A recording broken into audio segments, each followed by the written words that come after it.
ಒಳಾಂಗಣ ಕ್ರೀಡಾಂಗಣಕ್ಕೆ doctor G Parameshwar ಅವರ ಹೆಸರಿಟ್ಟಿರುವ ಕಾರಣ ಬಿಜೆಪಿಯ ನಗರದ ಶಾಸಕರು, ಗ್ರಾಮಾಂತರದ ಶಾಸಕರು, ಕಾರ್ಯಕರ್ತರು ನಾಮಫಲಕವನ್ನು ವಿರೋಧಿಸಿ ಪ್ರತಿಭಟನೆ ಮಾಡಿದರು. ಆದ್ದರಿಂದ ದಲಿತ ಮುಖಂಡರು ತೀವ್ರವಾಗಿ ಪ್ರತಿಭಟಿಸಿ ರಾಜ್ಯದಲ್ಲಿ ಒಬ್ಬ ದಲಿತ ನಾಯಕ ಹೆಸರಿಟ್ಟಿರುವುದಕ್ಕೆ ಈ ರೀತಿ ರಾಜಕೀಯ ಬೆರೆಸಿ ವಿರೋಧ ವ್ಯಕ್ತಪಡಿಸುತ್ತಿರುವ ಕೆಲವು ಕಿಡಿಗೇಡಿಗಳಿಗೆ ತುಮಕೂರು ಜಿಲ್ಲೆಯಲ್ಲಿ ದಲಿತ ಮುಖಂಡರು ಯಾವುದೇ ಕಾರಣಕ್ಕೂ ಕೈಕಟ್ಟಿ ಕೂರುವ ಪ್ರಶ್ನೆಯೇ ಇಲ್ಲ ಎಂದರು. ಬಿಜೆಪಿ ನಾಯಕರಿಗೆ ಧಿಕ್ಕಾರ ಮಾತನಾಡಿದ ದಲಿತ ಮುಖಂಡರು, ತುಮಕೂರು ಜಿಲ್ಲೆಗೆ ಡಾಕ್ಟರ್ ಜಿ ಪರಮೇಶ್ವರ್ ಅವರ ಕೊಡುಗೆ ಏನು ಎಂಬುದು ಎಲ್ಲ ಜನಸಾಮಾನ್ಯರಿಗೂ ಗೊತ್ತಿದೆ.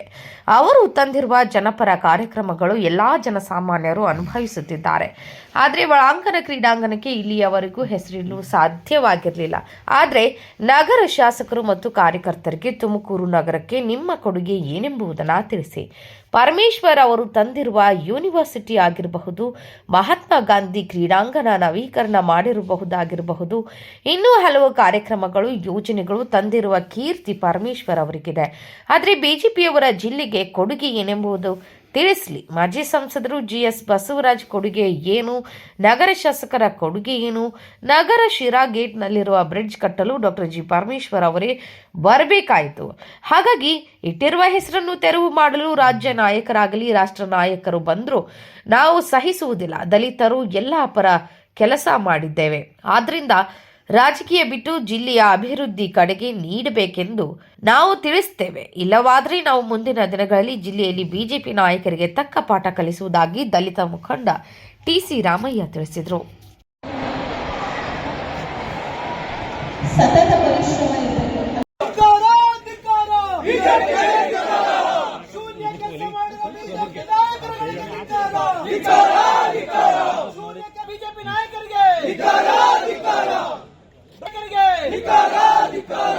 ಬಿಜೆಪಿ ನಾಯಕರುಗಳು ಕೆಲವರು ಯಾವುದೇ ಮಾಹಿತಿ ಗೊತ್ತಿರತಕ್ಕಂಥ ಅವಿವೇಕಿ ಬಿಜೆಪಿ ನಾಯಕರುಗಳು ನಿಂತ್ಕೊಂಡು ಒಬ್ಬ ದಲಿತರ ಉಪಮುಖ್ಯಮಂತ್ರಿ ಆಗಿರ್ತಕ್ಕಂಥದ್ದು ಮತ್ತು ಈ ಜಿಲ್ಲೆಯ ಉಸ್ತುವಾರಿ ಮಂತ್ರಿಗಳು ಹಾಗೂ ಶಿಕ್ಷಣ ಕ್ಷೇತ್ರದಲ್ಲಿ ಬಡ ಮಕ್ಕಳಿಗೆ ವಿದ್ಯಾದಾನ ಮಾಡಿರ್ತಕ್ಕಂಥ ಒಂದು ಡಾಕ್ಟರ್ ಜಿ ಪರಮೇಶ್ವರ್ ಅವ್ರನ್ನ ಹೆಸರನ್ನ ಏಳ್ಗೆಯನ್ನು ಸಹಿಸದೆ ಅವರು ನಿನ್ನೆ ಒಂದು ಧಿಕ್ಕಾರವನ್ನು ಕೂಗ್ತಾರೆ ಮತ್ತು ಇದನ್ನು ತೆರವುಗೊಳಿಸಬೇಕು ಅಂತ ಹೇಳ್ತಾರೆ.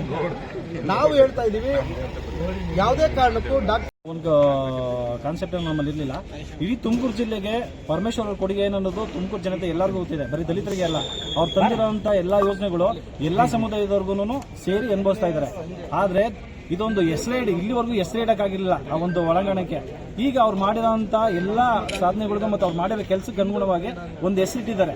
ಆ ಹೆಸರಿಕ್ಕೂ ನಮ್ಮ ಪರಮೇಶ್ವರ್ ಸಾಹೇಬ್ರಿಗೆ ಗೊತ್ತಿಲ್ಲ.